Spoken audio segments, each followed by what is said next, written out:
Hi అండి, welcome back to my channel. అందరూ బాగున్నారా? నేనైతే చాలా బాగున్నానండి. ఈరోజు రాగి సంకటి కోడి చారు చేసుకున్నామండి. పొయ్యి మీద కళాయి పెట్టుకొని ఆయిల్ వేసుకొని మనం ఆల్ స్పైసెస్ చేసుకోవాలి. వేసుకున్నాక ఉల్లిపాయ పచ్చిమిర్చి వేసుకొని బాగా నూనెలో వేగనిచ్చుకోవాలి. వేగాక కొంచెం పసుపు వేసుకోవాలి. కొంచెం పసుపు వేసుకొని గోల్డెన్ బ్రౌన్ కలర్లోకి రావాలండి ఉల్లిపాయలు పచ్చిమిర్చి. ఇప్పుడు నేనైతే ముందుగానే మిక్సీ పట్టుకొని పెట్టుకున్నాను అల్లం పేస్టు 2-3 స్పూన్లు వేసుకోవాలి. ఈ అల్లం వెల్లుల్లి పేస్ట్ కూడా బాగా బ్రౌన్ కలర్లోకి బాగా వేగనిచ్చుకోవాలి. తర్వాత మనం శుభ్రంగా కడుక్కున్న చికెను ఆయిల్లోకి వేసుకోవాలండి. బాగా ఆయిల్లో కలితిప్పుకోవాలి.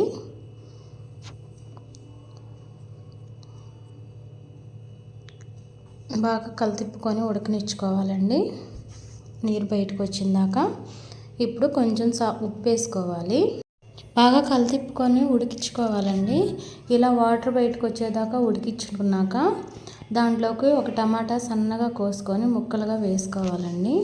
అంతా కలితిప్పుకొని కొంచెం కరివేపాకు వేసుకొని బాగా ఉడకనిచ్చుకోవాలండి. ఇలా ఉడికాక 2 టేబుల్ స్పూన్ కారం వేసుకోవాలి.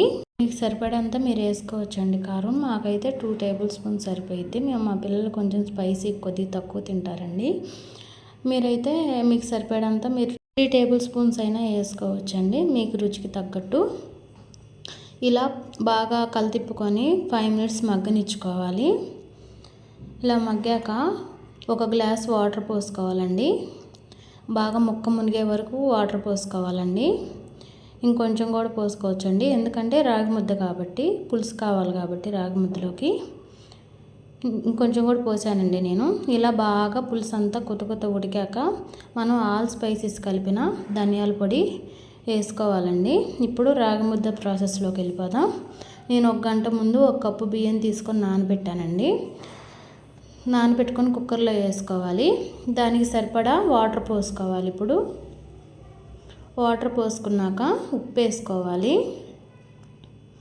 ఉప్పు వేసుకొని మూత పెట్టుకొని మనకి కుక్కరు 5-6 విజిల్స్ వచ్చేదాకా బాగా సిమ్లో పెట్టుకొని 5-6 విజిల్స్ రానిచ్చుకోవాలి. ఇలా ఉడకాలండి. ఇలా ఉడికాక మనం మళ్ళీ స్టవ్ ఆన్ చేసుకొని మనకు సరిపడా నీళ్ళు పోసుకోవాలండి. ఒక్క గ్లాస్ అన్నా గ్లాసున్నరన్నా, నేను గ్లాసున్నర పోసానండి. ఇలా గంటతో బాగా మెదుపుకోవాలండి. మెదుపుకున్నాక 1 కప్పు బియ్యానికి మనం 3 కప్పుల రాగిపిండి తీసుకోవాలండి.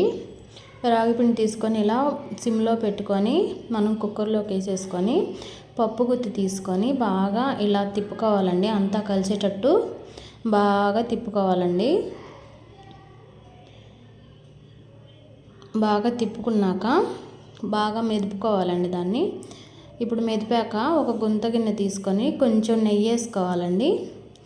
నెయ్యి వేసుకొని మనం ఇప్పుడు కుక్కర్లో ఉన్న రాగి ముద్దను తీసుకొని గిన్నెలోకి వేసుకోవాలండి. ఒక 2 గంటలు తినేదాన్ని పట్టండి. తినేదాన్ని బట్టి చిన్న ముద్ద కావాలంటే చిన్న ముద్ద చేసుకోవచ్చు, పెద్ద ముద్ద కావాలంటే పెద్ద ముద్ద చేసుకోవచ్చండి. తినేదాన్ని మీడియం కావాలంటే మీడియం చేసుకోవచ్చు. బాగా అలా గుండ్రోటుగా ముద్ద వచ్చేటట్లు తిప్పుకోవాలండి. ఎంత ముద్ద కావాలంటే అంత ముద్ద చేసుకోవచ్చు. బాగా గుండ్రోటుగా రావాలండి ముద్ద. ఇలా గుండ్రంగా రావాలండి ముద్ద. ఇప్పుడు ప్లేట్లో సర్వ్ చేసుకోవటమేనండి. రాగి ముద్ద తీసుకొని ఇలా పెట్టుకొని మధ్యలో హోల్ పెట్టుకోవాలండి. హోల్ పెట్టుకొని మనం చికెన్ పులుసు చేసుకున్నాం కానీ ఆ చికెన్ పులుసు మనకు రాగి ముద్ద మీద ఇలా వేసుకోవాలి. అంతేనండి, సింపుల్గా టేస్టీగా రాగి ముద్ద కోడి పులుసు రెడీ. ఇలా రాగి ముద్దలోకి కోడి పులుసు ఇలా వాటర్ ఉంటేనే బాగుంటుందండి. ఇలా వేసుకొని వేడిగా రాగి ముద్ద కోడి పులుసు వేసుకొని తింటుంటే చాలా బాగుందండి. మా వారైతే చాలా ఇష్టంగా తిన్నారండి. మీరు కూడా మీ ఇంట్లో ఒకసారి చేసి పెట్టండి, చాలా ఇష్టంగా తింటారు. Thank you for watching.